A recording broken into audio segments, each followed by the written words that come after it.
É isso aí, nação rubro-negra. Tô chegando aqui nesse pós-jogo de Flamengo 3, Volta Redonda 0. Sabia que teríamos novidades, por isso eu estava esperando aqui as coletivas do Flamengo para a gente falar sobre muita coisa. Entrevista interessante, tem confirmação sobre jogador oferecido, tem desmentido.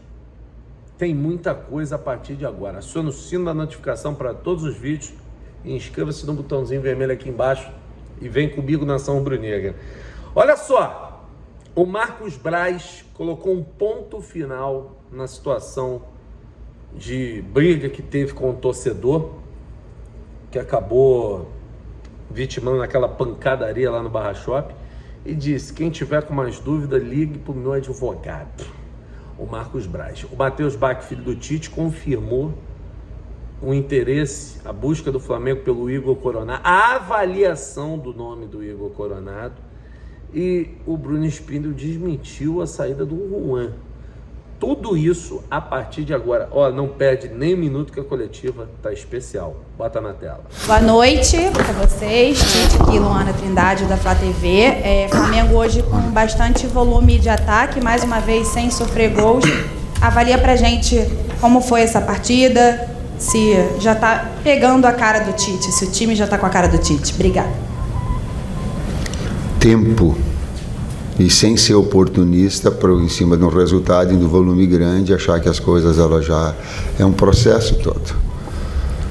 E eu tenho ouvido algumas pessoas sensatas com vocês todos que têm que falar que futebol demanda um tempo. Sim, com alguns aspectos importantes, com aspectos físicos, ajustes táticos, repetir padrão. Agora feliz pelo grupo todo. Aqueles que começaram e aqueles que começaram outro jogo, a participação é importante. A gente fala de equipe, e foi isso que eu falei no vestiário, da valorização do resultado, da performance, do desempenho da equipe. Oi, Tite, boa noite, Matheus. Exatamente em cima desse ponto eu queria colocar para você. A tua equipe hoje ela manteve um padrão do início ao fim em termos de... taticamente, você começou com o Luiz Araújo de um lado, puxou o De La Cruz para o meio e teve o Bruno Henrique, que foi mantido até o final, e do outro lado depois você pôs o Cebolinha e fez as outras mexidas, enfim, com os jogadores de meio de campo. Eu queria que você nos passasse essa avaliação, porque é um jogo valendo 3 pontos, mas também é para sua análise, observação, esse tipo de jogo que a gente tem no Campeonato Carioca, onde também na quinta-feira, após o Carnaval, vai ter um jogo muito semelhante, longe daqui, contra o Bangu, vai ser em Sergipe. Mas eu queria saber como é que você está observando e fazendo esses testes, essas mexidas, mantendo uma estrutura do time jogar. São oportunidades da equipe. Falando em termos táticos, a pergunta é em termos táticos, ela está ajustada com externos. Desde o ano passado a gente ajustou e ela está coordenada. Ela precisa de tempo para coordenar com o flutuador, com o articulador. Ou vocês acham que em outras equipes que eu tinha articulador do lado direito, eu fiz assim, e o cara flutuador, e o cara começou a jogar na hora? Não. Eu vou dar um exemplo de uma equipe que encantou, sem estabelecer... Não vou comparar aqui, mas me ajuda aí, Matheus. É isso aí. Precisa de tempo para ajustar a flutuação.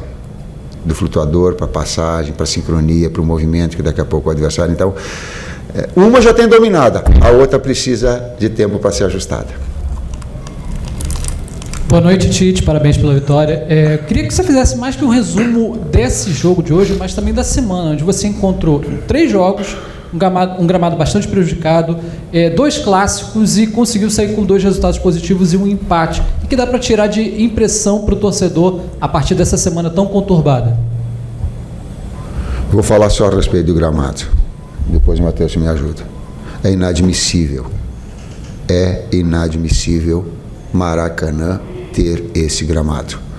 Não sei quem é responsável, eu estou falando um diagnóstico. É inadmissível. Vou te dizer, o segundo gol de pênalti que aconteceu, parabéns, Felipe, uma nova geração de técnicos que me agrada, ele é representante dela. Gosta de jogo, gosta de bola, gosta de triangulação, gosta de jogar, de competir, mas de jogar. Eu gosto e fomento esse tipo de profissional. Prejudicou Volta Redonda. O pênalti aconteceu porque o gramado prejudicou o jogador do Volta Redonda e deu pênalti. Então não estou falando como. Então tem que ser para todos. Não dá para ter um campo assim, gente. Não dá. A semana eu acredito que uma carga mental também muito grande. Tu voltar da pré-temporada. Acho que quando a gente estava conversando após o jogo contra o Botafogo, acho que fazia uma semana que a gente tinha chego também de viagem da pré-temporada e pegando essa sequência forte de clássicos. Então, a gente ter a consciência dos caminhos que a gente está seguindo, da gente saber que vai ter, lógico que clássico é sempre mais difícil manter o nível de atuação, manter o padrão de construção, manter o número alto de finalização e chance criada. Só que a gente também entendeu que a gente chegou, pegou um jogo do Vasco extremamente difícil, na sequência pegou o Botafogo extremamente difícil, e tu exigiu uma carga dos atletas de concentração alta, no nível de tanto nos trabalhos quanto no dia a dia, no vídeo, chegar e demonstrar no jogo é difícil. Então parabéns também para todos eles que conseguiram dar resposta durante a semana e no jogo hoje também. Raíza Simplício, da Gol Brasil. Vou aproveitar o Matheus aqui, se o Tite quiser responder também, fica à vontade. Essa semana, o Rafael Brandino, empresário do Igor Coronado, disse que você chegou a fazer um contato com o Igor para saber como é que estava a situação dele lá no Etihad, etc. Eu queria saber se é um indicativo de que vocês estão esperando por mais um meio-campista, ou entendendo que há necessidade de contratar mais um meio-campista, ou o foco realmente está na zaga e na ponta direita? A gente acompanhou o ano passado diversos campeonatos, no momento que a gente estava off, né, sem trabalhar. Então a gente também acompanhou bastante atletas e tem um conhecimento de diversos atletas. A gente deixou muito claro para a direção as nossas ideias de contratação, e também a gente tem que estar aberto a oportunidades que a gente acredita que possam agregar ao elenco, num elenco forte, que eles possam vir, competir, e que a gente tem noção também que as datas FIFA podem machucar bastante a nossa equipe. Então nesse cenário inteiro tive um contato com ele para saber qual é a ideia dele, como é que estava a situação, e depois tudo foi conversado com a direção. Em off, é uma linguagem de jovem que quer dizer desempregado. Em off é desempregado. Tite, Matheus, boa noite, parabéns pela vitória. Sou o Bruno Vilafranca, do SBT Portal Norte. Eu queria saber do senhor, Tite, se existe a possibilidade, se passa pela sua cabeça, abrir mais caminho pelo lado esquerdo para o Ayrton Lucas fazer mais ultrapassagens, ser um jogador mais agudo para chegar à linha de fundo. Ele apareceu e foi muito bem no primeiro semestre do ano passado, ainda com o técnico Vitor Pereira, justamente mais agudo no terceiro terço do campo, né, no terço final. Eu gostaria de saber do senhor se existe essa possibilidade, se passa pela sua cabeça que o Ayrton Lucas participe mais de maneira aguda no campo de ataque. Obrigado. Pergunta tática, resposta tática. Na triangulação pelo lado esquerdo, ele é o jogador que vem por dentro da iniciação e que ataca canal central ou lateral com ultrapassagem. Tem sim, como aconteceu no jogo de hoje. Sim, essa movimentação, essa coordenação vai lhe permitir essa situação com essa orientação. Acredito que talvez falte até um pouco, às vezes, a gente conseguir equilibrar um pouquinho mais o lado direito e esquerdo, que vai demonstrar isso que ele falou. Mas também, como a gente fala, está caminhando, a gente também quer que aconteça. E eu tenho que fazer um pedido de desculpa, aí, vão me permitir. Eu prejudiquei o Vitor Hugo. Eu dei ele uma função que ela não é usual dele e não é a melhor função dele. Por vezes tu quer oportunizar os atletas e te dar uma condição, e entendi, eu digo, deixa eu ver como ele, com o segundo meio-campista central, com o De La Cruz mais à frente, não é a posição dele. Eu e a comissão técnica todas erramos e prejudicamos ele. Eu estou pedindo desculpa deles, entendemos o desempenho por essa questão. Ele é 10, ou ele é 7, ou ele é 11 de recomposição, como estava tendo em outro momento. E eu tenho que ser justo. Eu preciso, isso vai me deixar em paz, e ele tem que saber, a família dele tem que saber. Tite, Matheus, Boa noite, parabéns pela vitória. Mauro Santana, do canal Mauro Santana. Hoje tivemos a possibilidade de ver, jogando lado a lado logo de início, o De La Cruz e o Luiz Araújo. Luiz Araújo, que também foi muito bem na partida e foi decisivo no primeiro gol, tendo participado também de boa parte do jogo. E eu queria que o senhor comentasse a respeito, né, da participação desses dois jogadores lado a lado. Inicialmente, até o Luiz Araújo foi sacado da equipe para a entrada do De La Cruz, não exatamente na mesma função, mas os dois participando lado a lado dessa partida. Nós temos dois baita jogadores, nós temos muita qualidade de elenco, cara. Fica difícil para a gente tomar decisões em um jogo ou no outro. O Luiz é um menino que vem trabalhando duro desde que a gente chegou, ganhou um espaço dele e tem um espaço muito marcante com a gente. Então a gente acredita que a gente pode arrumar maneiras de potencializar todos. O Luiz, o Nico, o Arrasca, o Gerson, todos esses atletas que a gente tem que saber e entender e dar o tempo para entender como essas peças vão funcionar junto também. Tite aqui. Boa noite, Tite. Boa noite, Matheus. Marcos Martins, do canal da QSRN. Hoje, o Alan começou como titular, né? Eu queria te perguntar se existe a possibilidade futura do Alan iniciar o jogo ao lado do Pulgar, na abertura do meio-campo. Uma composição que talvez pudesse entregar mais até na construção inicial mesmo do Flamengo. Queria te perguntar se existe essa possibilidade. Obrigado. O Alan está retomando, ele ficou um ano parado, quase isso. Não, me ajudem. 3 meses na reta final do ano passado. Na reta final do ano passado, ele vinha de alguns, desculpa, mais com menos, mas ele com bastante tempo. E a gente recuperou ele no final. Ele está retomando um melhor nível, uma melhor condição.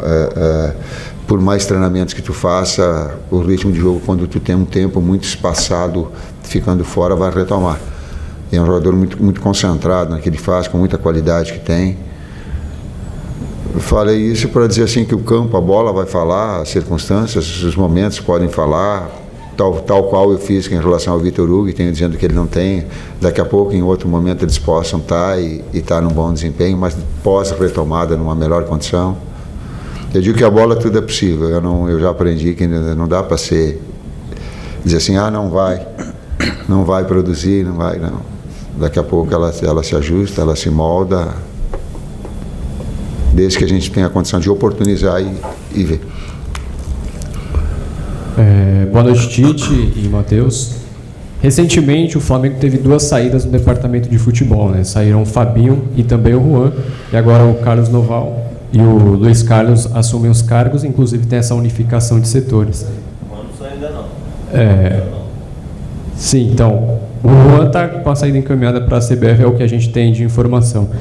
E aproveitando a deixa, até que ponto que essas mudanças que o Flamengo indicou, que o Flamengo mostrou, até que ponto essas mudanças interferem no dia a dia do trabalho do Flamengo, no seu trabalho, inclusive? Tem uma situação institucional também importante que o Bruno pode falar com muito maior capacidade. Primeiro, não tem nada oficial nesse sentido aí sobre o Juan. O Juan, até a gente tomou um susto quando saiu uma matéria dizendo que o Juan tinha ido para a CBF. Por acaso, eu e Marcos, a gente estava numa reunião fora do Flamengo, fora do CT, e imediatamente eu liguei para lá, o Juan estava no campo, trabalhando normalmente com a comissão técnica, em todas as rotinas que fazem parte do escopo de trabalho dele, normalmente. Então uma pessoa de um caráter incrível, um excelente profissional e que está seguindo o trabalho dele normal, sem alteração nenhuma no Flamengo. O Luiz Carlos é o novo gerente de futebol, com a saída do Fabinho para o Corinthians. Óbvio, sempre a gente fica triste de um companheiro de trabalho estar saindo, mas ele está indo para uma função de diretor de um clube grande do país. A gente deseja boa sorte a ele e fica, vamos dizer assim, como é que diz, é um reconhecimento do mercado a capacidade do Fabinho, né? Então, em relação ao trabalho dentro do clube, o clube tem toda uma estrutura profissional que trabalha junto com os atletas e com a comissão técnica. O Marcinho, que hoje está na supervisão, junto com o Luiz Carlos na gerência de futebol, e o trabalho, todas as funções que precisam ser desempenhadas por cada área. E, novamente, assim, futebol é um esporte extremamente complexo. A gente tem a liderança do Tite e todas as funções que precisam ser executadas para apoiar o Tite, a comissão técnica e os atletas no dia a dia, continuam sendo executadas na sua totalidade. Então, a gente já deu as boas-vindas ao Luiz Carlos, é um profissional que o clube confia muito, é da minha confiança, é da confiança do Marcos Braz, da confiança do presidente Rodolfo Landim, do CEO Reinaldo Belotti. Então, a gente está muito tranquilo com o movimento que foi feito em substituição ao Fabinho, e todos nós juntos estamos trabalhando para que seja um ano de muito sucesso, de muita alegria para a nação rubro-negra, que sob a liderança do a gente possa juntos conquistar grandes títulos. É isso? Vamos para a última, então. Oi, Tite, Bruno, Matheus, boa noite. Eu sou Marcelo Marinho, da Litoral News. Tite, você citou aí da questão da acomodação do time com 2 externos, 2 pontas, e também com o flutuador. Eu queria entender de você se é uma ideia trabalhar com essas possibilidades de variação tática para a temporada, para enquadrar o esquema para aquilo que o adversário oferece, que o Flamengo melhor pode se adaptar àquele jogo. E se dentro do time com 2 flutuadores, como você chamou, você tem jogado mais com o Everton Cebolinha, aberto pelo setor esquerdo. Dá para imaginar uma inversão, jogar com o Luiz, com o próprio Cebola, pelo lado direito, quando tiver Nico e Jorginho de Arrascaeta? Dado o externo agudo, quando for flutuação, pode ser de um lado, pode ser de outro. Sim. E nós voltamos ao melhor nível dos externos. Que bom. Luiz bem, BH bem, Cebolinha bem. Pô, que legal, cara. Que bom, que bom. Sabe, seu melhor nível. Só que uma, ela precisa de tempo para que ela possa se ajustar. Eu estava sendo relutante para dizer assim... Vocês acham que eu fiz com o Jadson assim para que ele fosse o melhor jogador do campeonato 2015? Ele precisa de tempo para mim. Eu só estou falando de uma história de um jogador de flutuação com características que ela possa. Se tu pegar, eu não estou comparando o jogador, entenda bem, eu estou comparando função. Vocês acham que Bernardo Silva, que é um articulador dentro do City, não demorou tempo, porque ele jogou por dentro, bastante tempo para que ele pudesse produzir, e a mecânica toda. Tá? Só estou dando aspectos para refletir. Porque uma a gente já tem dominada, a outra a gente precisa potencializar e trabalhar para que ela possa ser desenvolvida, para ver e ter esses dois, estrategicamente, essas duas possibilidades. Inclusive com o agudo do lado contrário. Só para entender uma questão de nomenclatura que você usou, você considera o Arrascaeta um articulador e o Nico um flutuador? O Nico está mais perto do 5. O Nico está mais perto, está mais perto do 10 do que do 5. O Arrascaeta é 10. O Nico está perto do Arrascaeta. O segundo mais perto de primeiro meio-campista é Gerson, porque as funções e as virtudes deles, que podem ser a Alan, que pode ser o Igor, pode. Só para me fiz entender? O Nico está perto de Arrascaeta, Gerson está mais perto de Pulgar. Obrigado, gente. Obrigado a todos. Obrigado, professor Tite. Viram só? Pós-jogo do Flamengo animado. É isso aí. Então, aquele forte abraço para todos vocês. A qualquer momento eu volto com muito mais notícias do Mengão. Valeu, galera. Tamo juntos.